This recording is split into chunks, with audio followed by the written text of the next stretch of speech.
The Nexus station screamed its death throes across the void as Admiral Kestra Valdez watched from the bridge of the Retribution. 17,000 souls had been aboard that orbital fortress. Engineers, researchers, families who'd never seen a battlefield. Now they were expanding plasma and twisted metal, drifting in Earth's gravity well like scattered funeral pyres. "Admiral," Communications Officer Renvos called out, his voice tight with barely controlled rage. "We're receiving transmissions from the Hegemony fleet. They're demanding our surrender." Valdez didn't respond immediately. Her eyes remained fixed on the debris field that had once been humanity's crown jewel, the massive research station where they'd been developing the theoretical framework for humanity's first faster-than-light communication network. 3 years of work, 3 years of hope for connecting the scattered human colonies across 47 systems, gone in a coordinated strike that had lasted exactly 14 minutes. The Coraxian hegemony had made their point with typical alien efficiency. Humanity's expansion into their sacred territories would not be tolerated. The loss of Nexus Station was meant to be a warning, a demonstration of power that would send the upstart humans scurrying back to their home system with their tails between their legs. They had no idea what they'd actually done. "Tactical Officer Lyra Corvin," Valdez said, her voice carrying the cold weight of absolute authority, "what's the status of our fleet?"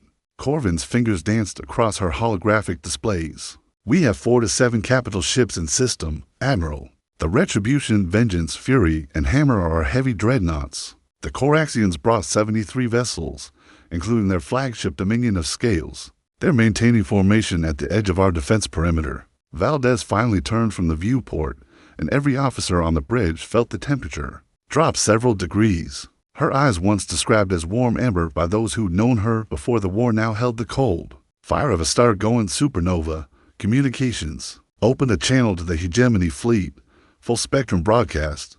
Channel, open, Admiral." Valdez stepped forward, her hands clasped behind her back. When she spoke, her words carried across the vast emptiness between fleets with the finality of a funeral bell. "Hegemony forces, this is Admiral Kestra Valdez of the Terran Defense Fleet. You have committed an act of genocide against 17,000 non-combatants. You have destroyed our research station in violation of the Centauri Accords. You have crossed a line that cannot be uncrossed." She paused, letting the silence stretch. "Across the void, there will be no surrender. There will be no negotiation. There will be no quarter given or asked. You came here to send a message about the consequences of humanity's expansion. Consider this our reply." The channel closed with a soft click that somehow seemed to echo through the bridge, like a gunshot. Admiral, Science Officer Marcus Delacroix spoke up from his station, his voice barely above a whisper.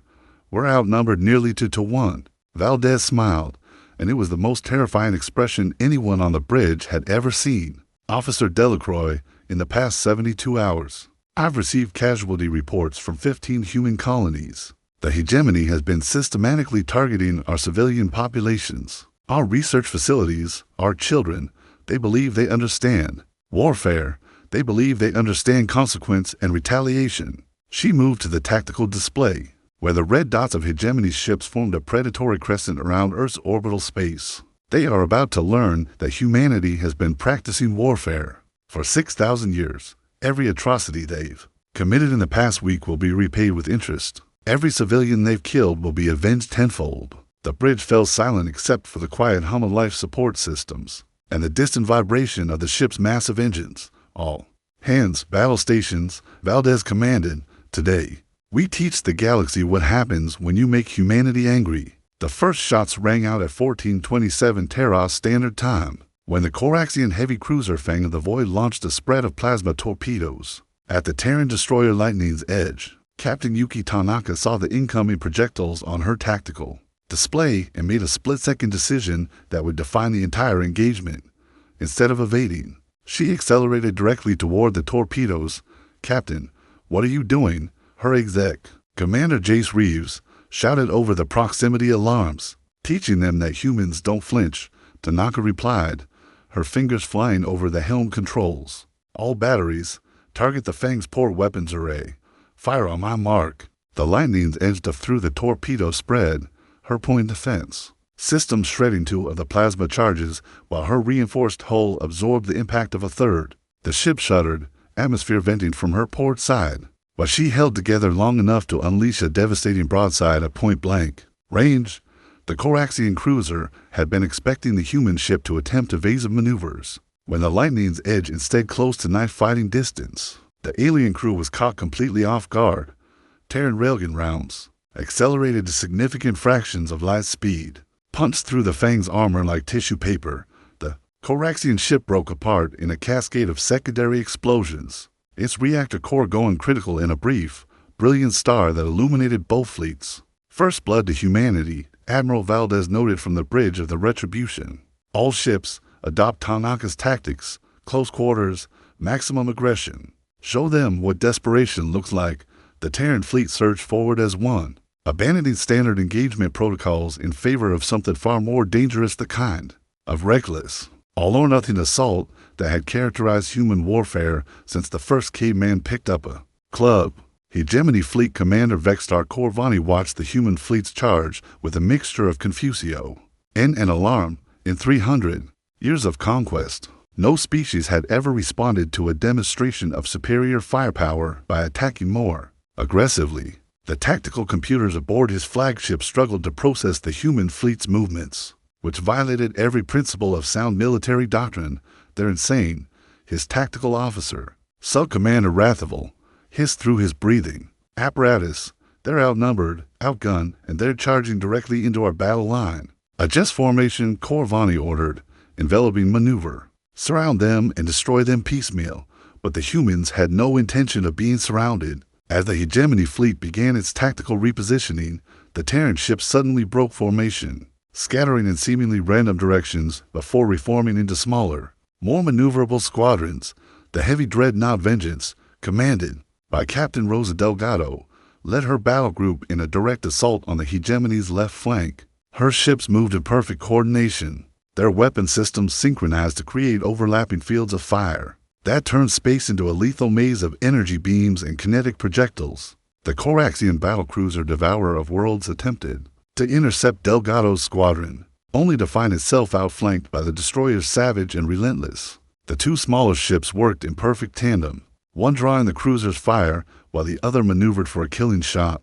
Commander Elena Vasquez, aboard the Savage, gritted her teeth as her ship took hit after hit from the Coraxian's plasma rays. Her hull integrity was dropping rapidly, but she held her course, drawing the enemy's attention while her sister ship positioned itself for the kill. Relentless. This is Savage, she broadcast over the tactical channel. I'm painting the target. Take this shot. The Relentless, commanded by Captain David Okafor, unleashed every weapon in her arsenal simultaneously. Nuclear-tipped torpedoes, railgun rounds, and particle beam arrays converged on the Devourer of Worlds in a coordinated strike that overwhelmed its shields and tore through its armored hull. The Coraxian cruiser died in flames, but the Savage was too damaged to celebrate. Vasquez watched her ship's systems failing one by one as atmosphere leaked from a dozen hull breaches. All hands, abandon ship, she ordered, her voice steady despite the chaos around her. It's been an honor serving with you all. The Savage exploded 17 seconds later, taking with it 137 souls who had given their lives to prove that humanity would not be intimidated. Across the battlefield, similar scenes played out as human crews traded their lives for tactical advantage, using their ships as weapons when their weapons failed, and fighting with a savage determination that left the Hegemony forces reeling. By the end of the first engagement, 12 Terran ships had been destroyed, along with 18 Hegemony vessels. The human fleet had been bloodied, but they had also proven something crucial. They could not be broken by superior numbers or overwhelming firepower. They could only be beaten by killing every last one of them. The second wave of Hegemony reinforcements arrived 6 hours later, emerging from hyperspace in a perfect battle formation that spoke of centuries of military precision.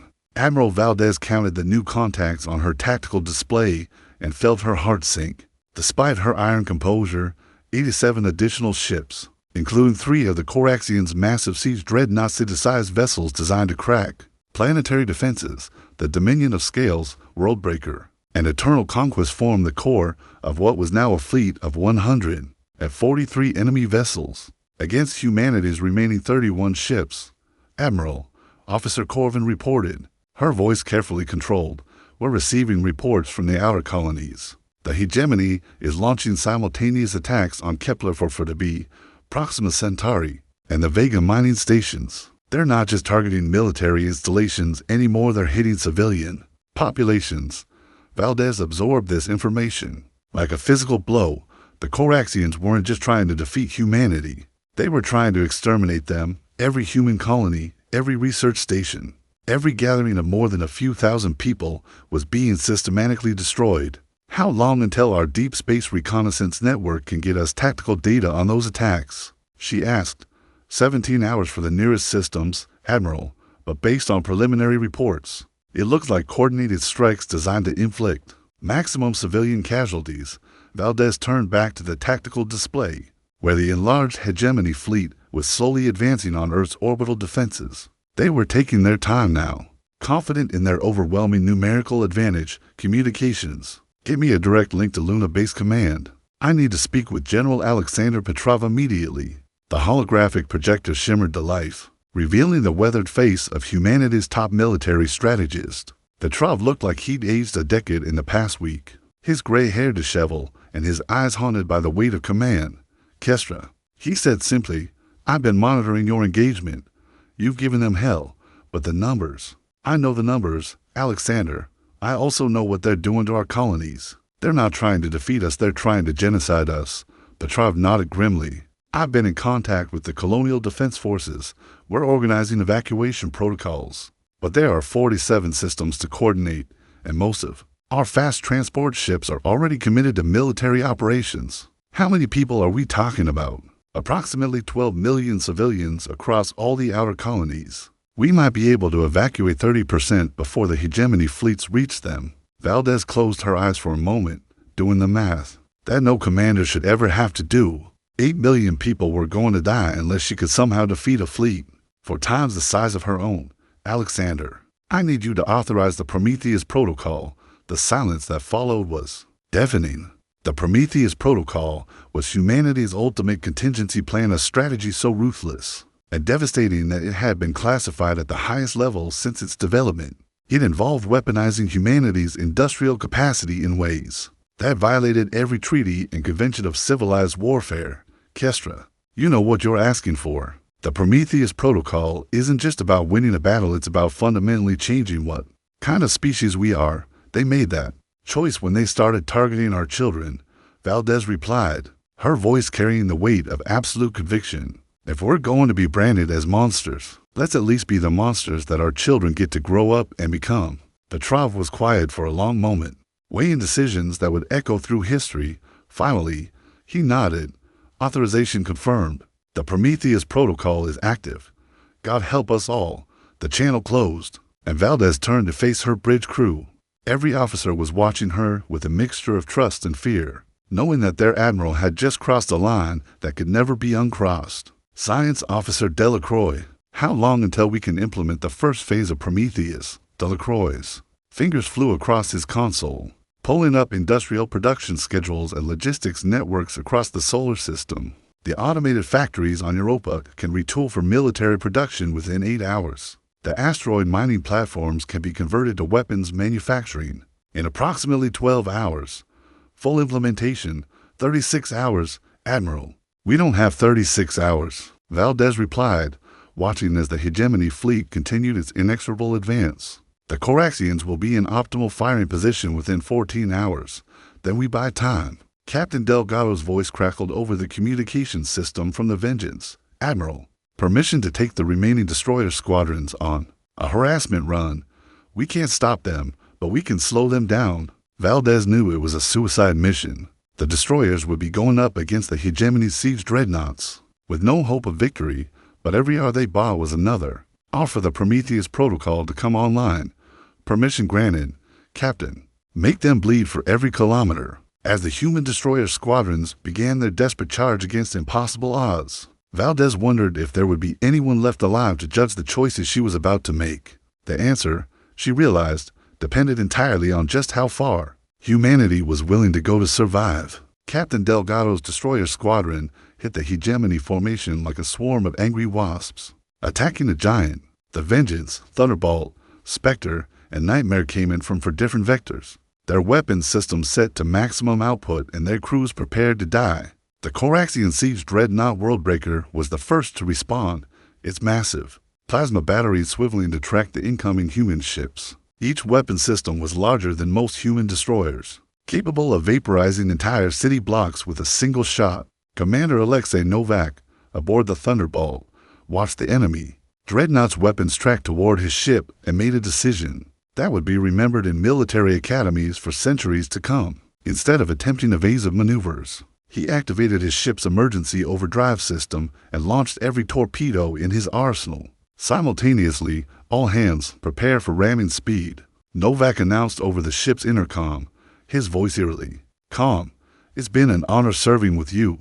The Thunderbolt accelerated to maximum velocity as 16 nuclear-tipped torpedoes streaked ahead of her. The Coraxian point defense systems managed to intercept 14 of the incoming projectiles, but to slip through the defensive fire and detonated against the Worldbreaker's forward shields. The massive alien vessel shuddered under the nuclear impacts, its shield generators overloading in brilliant cascades of energy. In that moment of vulnerability, the Thunderbolt struck. Novak had calculated the impact point perfectly. His destroyer, traveling at nearly 10% of light speed, punched through the Worldbreaker's compromised shields and buried itself deep in the Dreadnought's superstructure. The collision released energy equivalent to a small star going nova. The Worldbreaker didn't explode, it simply came apart, its massive hull sections separating like a flower blooming in reverse. 15,000 Coraxian crew members died in the first 3 seconds, followed by another 8,000 as secondary explosions tore through the ship's interior.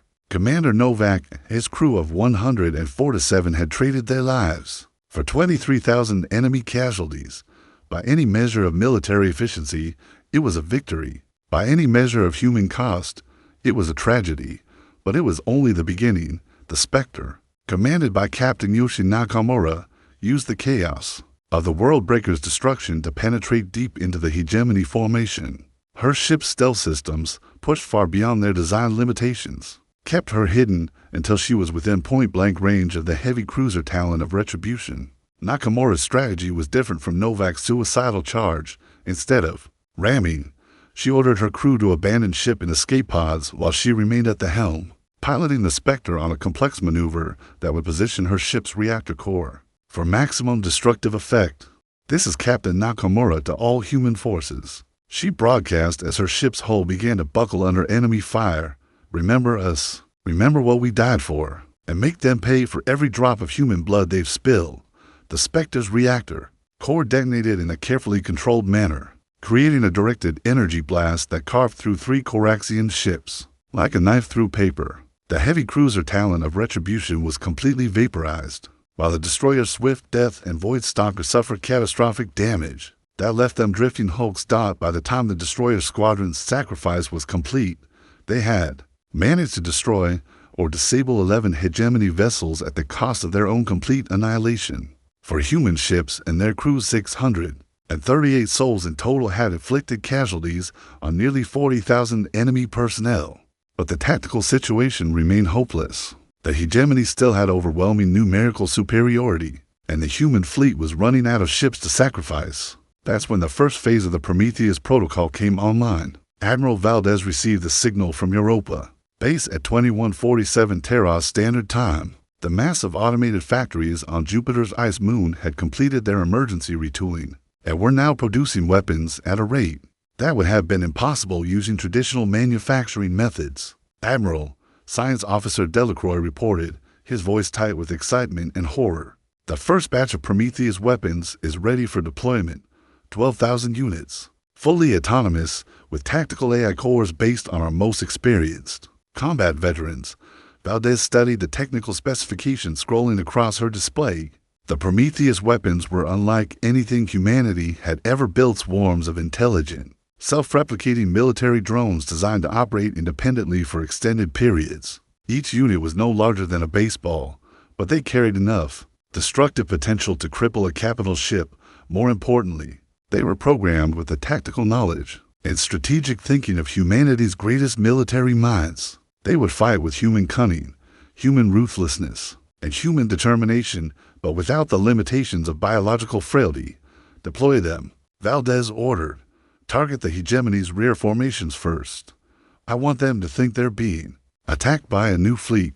The Prometheus swarms launched from concealed positions throughout the solar system asteroid. Mining platforms, deep space monitoring stations, and automated cargo haulers that had been secretly converted to weapons. Platforms, they moved through space like schools of predatory fish, their advanced propulsion systems allowing them to accelerate to velocities that biological crews could never survive. The Coraxian fleet detected the incoming swarms 18 minutes before contact, but their tactical computers couldn't make sense of the sensor readings. The objects were too small to be conventional missiles, too numerous to be fighter craft, and too fast to be anything their databases could identify. Fleet Commander Corvani watched the tactical display with growing alarm as thousands of unknown contacts converged on his fleet from every direction.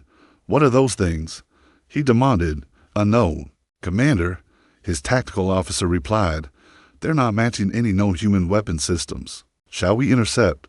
All-point defense systems. Engage incoming targets. The hegemony fleet opened fire with everything they had, filling space with energy beams and explosive projectiles. They managed to destroy nearly 3,000 of the incoming drones, but that still left 9,000 units to complete their attack run. The Prometheus swarm struck with surgical precision, each drone targeting critical ship systems with the kind of tactical awareness that could only come from centuries of human military experience. They punched through armor plating, severed power conduits, and disabled weapons systems with the efficiency of a surgeon's scalpel.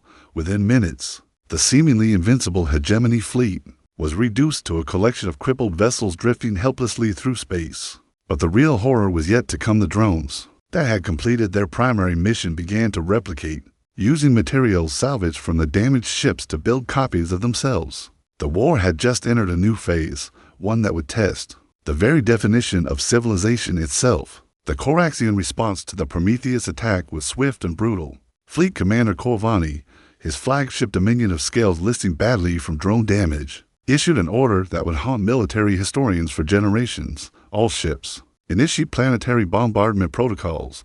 If we cannot defeat their military forces, we will eliminate their capacity to wage war. Admiral Valdez watched in horror as the damaged hegemony fleet began repositioning their remaining siege weapons toward Earth itself. The massive plasma bombardment cannons, designed to crack planetary defenses, were being retargeted at major population centers. They're going to glass the planet, Tactical Officer Corvin reported, her voice barely above a whisper.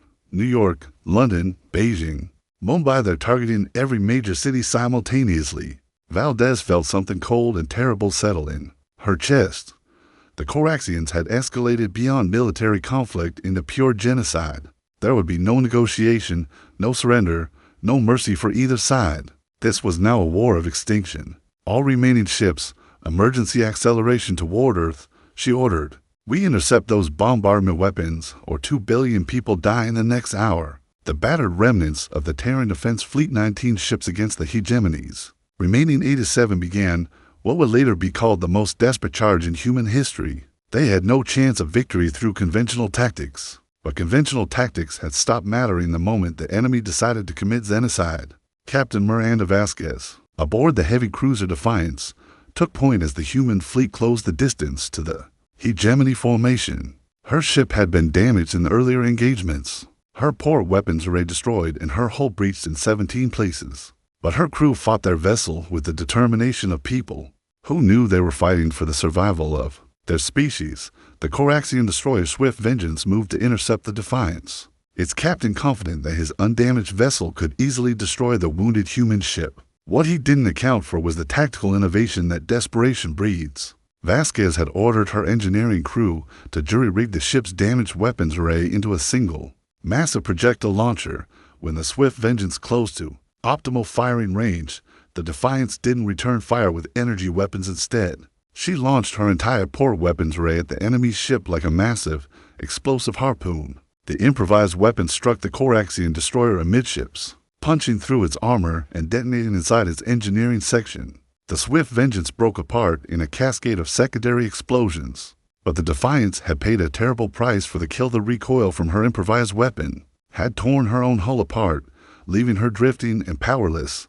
This is Captain Vasquez to all human forces, she broadcast as her ship's life support began to fail. We've proven they can bleed. Make it count. Similar desperate battles raged across the expanding battlefield as human crews pushed their ships, and themselves beyond all reasonable limits. The destroyer Retribution ran the Coraxian cruiser Death's Herald at full velocity, both ships vanishing in a brief, brilliant explosion. The frigate Lightning managed to cripple the heavy battleship Doombringer by launching her entire complement of escape pods as improvised missiles, each one jury-rigged with nuclear warheads. But for every hegemony ship destroyed, the human fleet lost 2 of their own. The mathematics of attrition were inexorable, and Admiral Valdez could see that they were running out of time. The surviving Coraxian siege weapons were almost in position to begin their bombardment of Earth. That's when the second phase of the Prometheus protocol activated. The asteroid belt between Mars and Jupiter had been quietly transformed over the past 18 hours. Thousands of mining platforms, construction robots, and automated factories had been repurposed into a massive weapons production facility. But unlike the relatively small drones of the first Prometheus wave, the second phase involved weapons on a completely different scale. Science Officer Delacroix's voice crackled over the communication system. From the Retribution's battle-damaged bridge, Admiral, we're receiving confirmation from Series Command. Operation Hammer of Dawn is ready for implementation. Valdez looked at the tactical display, where the hegemony's remaining siege weapons were beginning their final targeting sequences. In approximately 12 minutes, those weapons would reduce Earth's major population centers to radioactive craters. Execute Hammer of Dawn, she ordered. The asteroid series had been hollowed out and converted into humanity's largest mass driver, a magnetic acceleration system capable of launching projectiles at significant fractions of light speed. But instead of launching conventional missiles, the Prometheus engineers had loaded it with something far more devastating: a swarm of relativistic kill vehicles, each one guided by an artificial intelligence programmed with the tactical knowledge of humanity's greatest military minds. The first salvo launched at 20 to 30 for Terra's Standard Time. 47 projectiles, each no larger than a telephone pole, but traveling at 12% of light speed, streaked across the solar system toward the hegemony fleet. At those velocities, even the smallest piece of matter became a weapon of unimaginable destructive power. The Coraxian fleet's sensors detected the incoming projectiles with less than 30 seconds to impact. There was no time for evasive maneuvers. No possibility of interception. No defense against weapons that turned the laws of physics themselves into instruments of war. The first kill vehicle struck the siege dreadnought Eternal Conquest directly amidships. The impact released energy equivalent to a major nuclear weapon, but concentrated into a space the size of a pencil point. The massive alien vessel simply ceased to exist, transformed into an expanding cloud of superheated plasma in the span of a microsecond.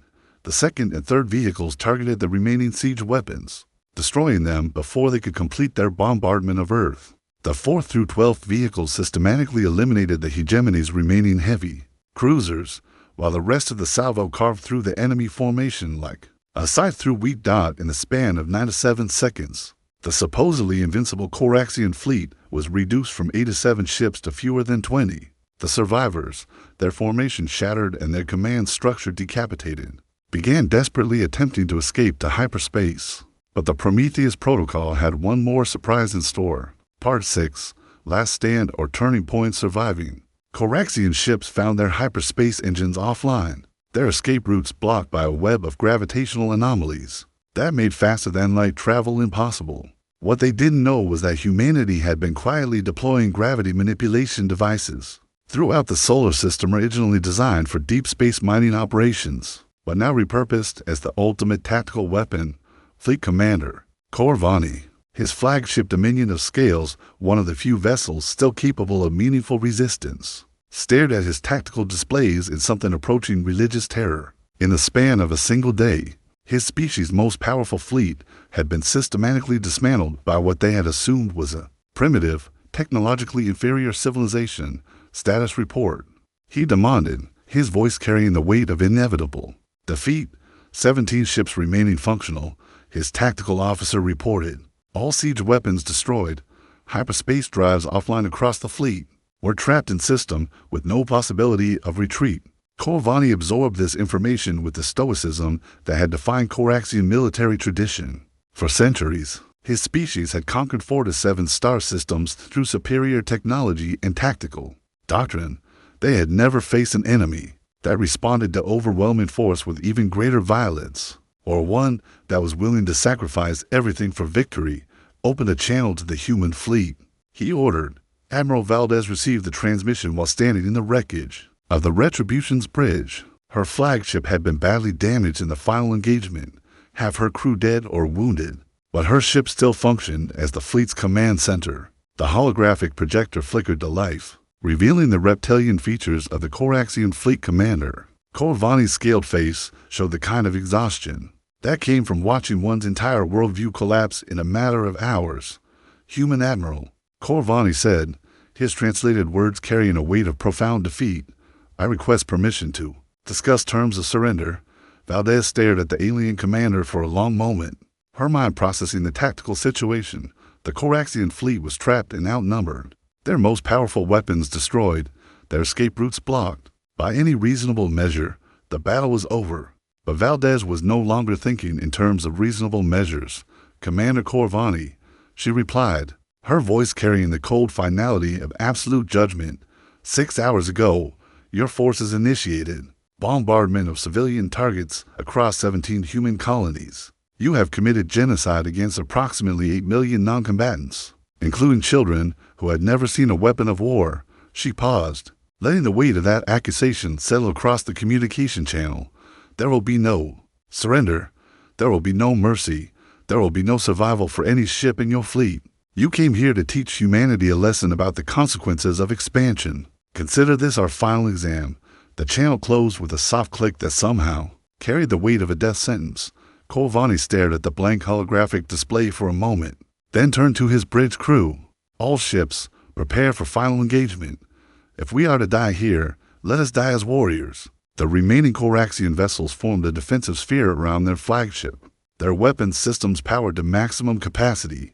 They had perhaps 20 minutes of operational time left before the next wave of Prometheus weapons reached them, and they intended to make those minutes count. But Admiral Valdez had one more lesson to teach. Communications opened a channel to all human forces, military and civilian. She ordered. "Full spectrum broadcast, emergency priority." When the channel was active, Valdez stepped forward to address not just her fleet, but the entire human species, citizens of Earth and the colonial territories. "This is Admiral Kestra Valdez of the Terran Defense Fleet. In the past week, we have been subjected to an attempted genocide by the Coraxian hegemony. They have murdered 8 million of our people, destroyed our research stations, and targeted our children for extinction." Her voice carried across the solar system, reaching every human settlement, every mining station, every research facility, and every ship in space. "But we have not broken. We have not surrendered. We have not begged for mercy from those who showed none to our families. Instead, we have demonstrated something that our enemies failed to understand about humanity. We are not a species that accepts defeat. We are not a civilization that forgives genocide. And we are not a people that allows the murder of our children to go unanswered." She paused, and in that silence, every human being in the solar system held their breath. The Coraxian hegemony rules 4 to 7 star systems. They have enslaved dozens of species. They have committed countless atrocities across the galaxy, secure in the belief that their superior technology and numbers make them invincible. Valdez smiled, and it was an expression that would haunt alien nightmares for generations to come. "Today, they learn the price of making humanity angry. Today, we begin the liberation of the galaxy. And today, we ensure that no species will ever again mistake human compassion for human weakness." The final engagement lasted exactly 11 minutes and 43 seconds. When it was over, no Coraxian ship remained intact. No alien crew member survived to carry word of humanity's victory back to the hegemony. The war was far from over, but the nature of the conflict had fundamentally changed. Humanity was no longer fighting for survival, they were fighting for revenge. 3 months after the Battle of Earth, Admiral Valdez stood on the observation deck of the newly constructed space station Retribution's Dawn, watching as the latest batch of Prometheus warships prepared for deployment. The industrial capacity of the entire solar system had been converted to military production. turning humanity from a scattered collection of colonies into the most militarized civilization in known space. The war had spread across 47 star systems as human forces systematically hunted down every Coraxian military installation, government facility, and population center. What had begun as a defensive action had evolved into something far more comprehensive: the complete eradication of the hegemony as a political and military entity. Admiral, Science Officer Delacroix reported, approaching with a tactical pad in his hands. We've received confirmation from the Vegas sector. The Prometheus swarms have successfully neutralized the Coraxian fortress world of Kefmarin. Estimated casualties, 4 billion. Valdez took the report without visible emotion, though something deep in her chest tightened at the numbers. 4 billion lives and entire civilizations worth of people. Reduced to statistics in a military briefing, she had stopped counting the dead after the first 10 worlds fell. Any survivors? She asked, though she already knew the answer. None, Admiral. The swarms are operating according to their primary directive: complete elimination of all Coraxian military and civilian infrastructure.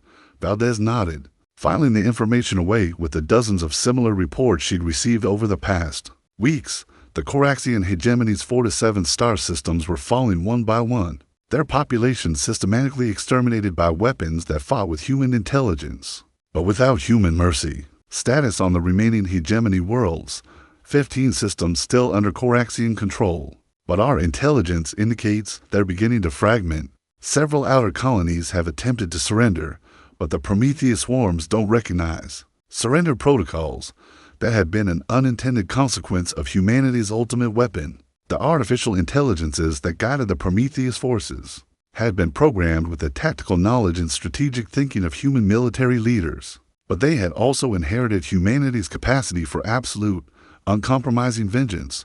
The observation deck's communication system chimed softly, and a familiar voice filled the space. Admiral Valdez, this is General Petrov.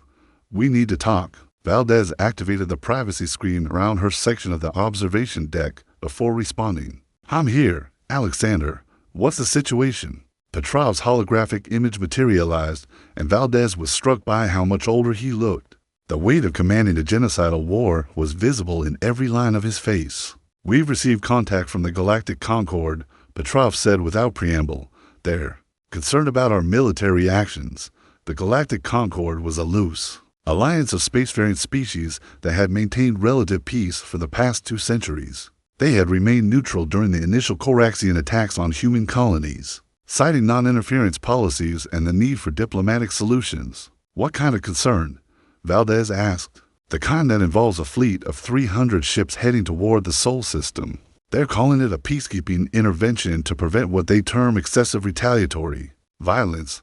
Valdez felt a cold smile spread across her face. The same alien civilizations that had stood by while 8 billion humans were murdered were now concerned about the consequences of their inaction. ETA on the Concord fleet: 72 hours. They're demanding we halt all military operations against the Coraxians and submit to mediation. Valdez turned back to the observation deck's main viewport, where the latest generation of Prometheus warships were conducting final systems checks. Each vessel was a masterpiece of human engineering, sleek, deadly, and capable of operating independently for years at a time. Alexander, how many Prometheus units are currently operational across all theaters of operation? Approximately 4 to 7 million individual units, ranging from swarm drones to capital ship-class vessels.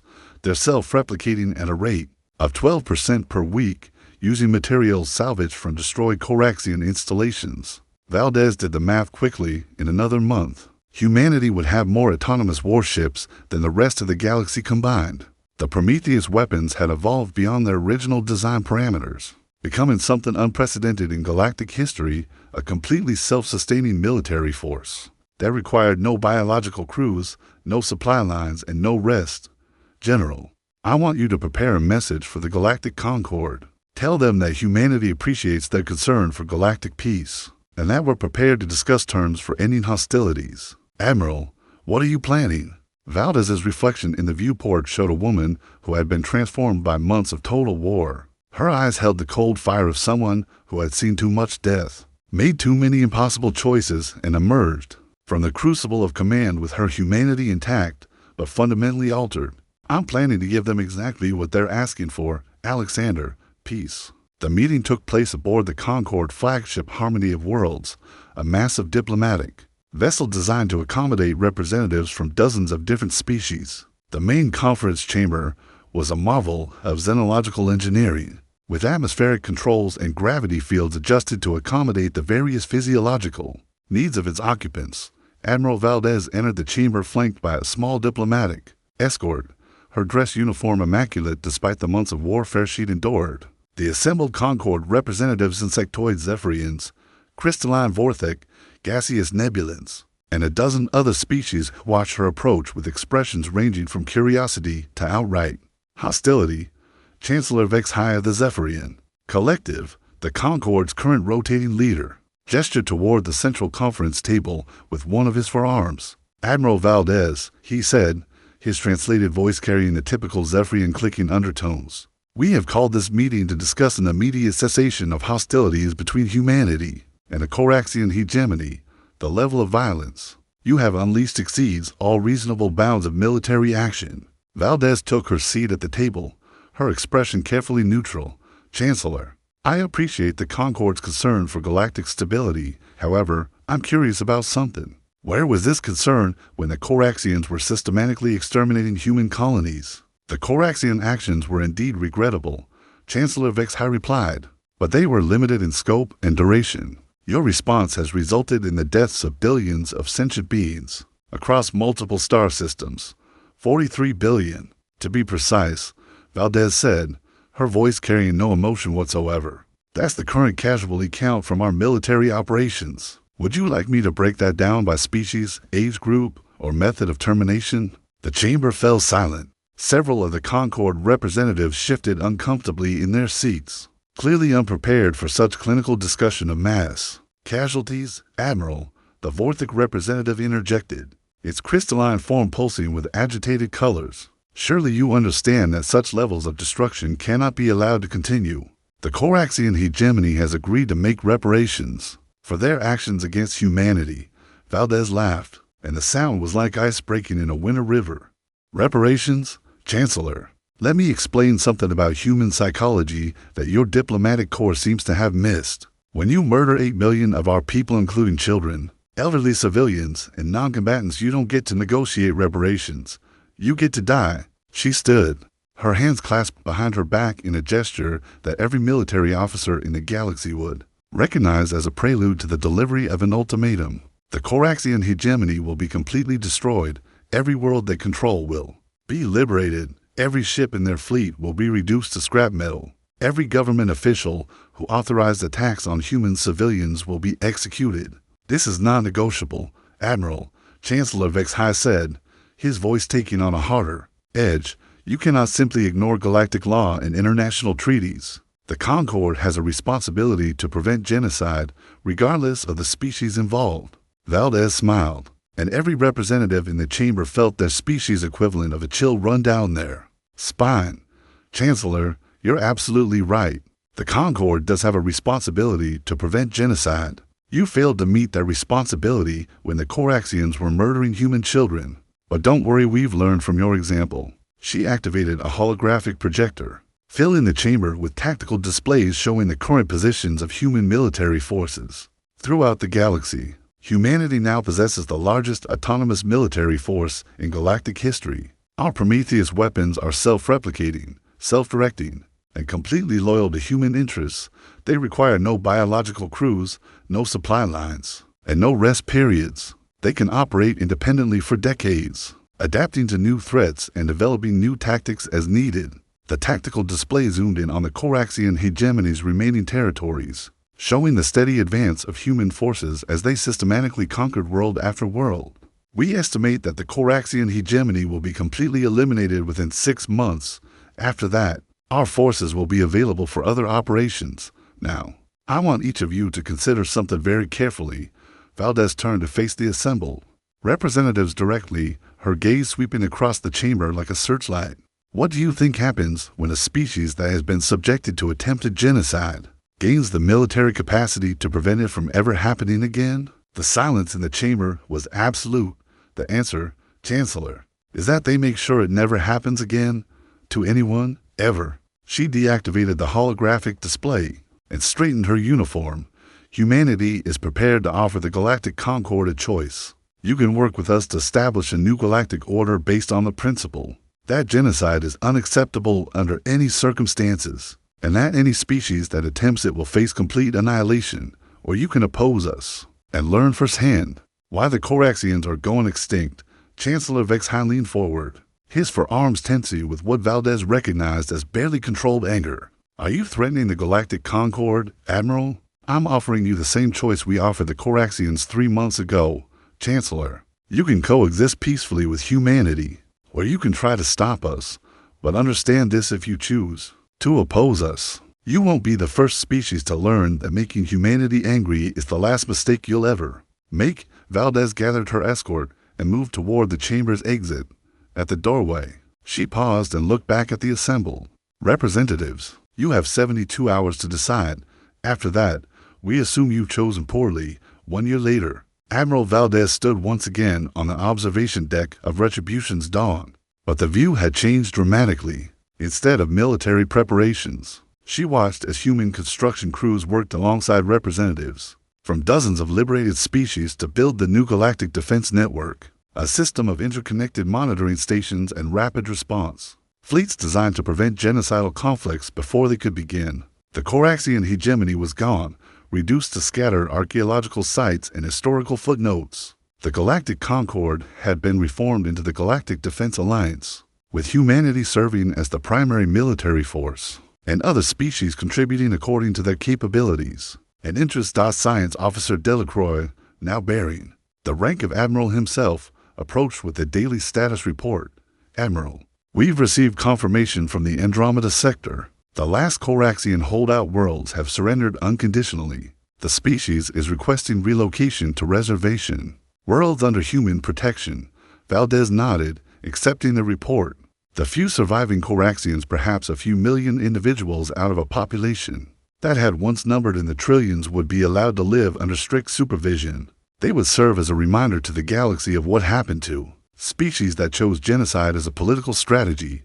What's the status of the Prometheus fleets? Approximately 130 million units across all classifications. They're currently engaged in peaceful exploration and defense operations, but they remain ready for combat deployment on 12 hours' notice. Valdez smiled, and for the first time in over a year, it was an expression of genuine satisfaction, rather than cold determination. Admiral Delacroix, I want you to prepare a message for transmission to all human colonies and allied species. Tell them that as of today, the war is officially over. The galaxy is safe for our children. As Delacroix departed to prepare the broadcast, Valdez remained at the observation deck, watching the construction crews work. In the distance, she could see Earth blue and green and beautiful, unmarked by the orbital bombardment that had nearly destroyed it. The Coraxians had bombed Earth's orbit, believing they could terrorize humanity into submission. Instead, they had awakened something that the galaxy had never seen before, a species that responded to attempted genocide with absolute, uncompromising vengeance. Every system the hegemony had once ruled was now nothing but molten dust and scattered debris. But from that destruction, something new had emerged: a galactic civilization that would never again tolerate the deliberate murder of innocents. The Coraxians had taught humanity a lesson about the consequences of expansion. Humanity had taught the galaxy a lesson about the consequences of genocide. And every species in the galaxy had learned that making humanity angry was a mistake that could only be made once.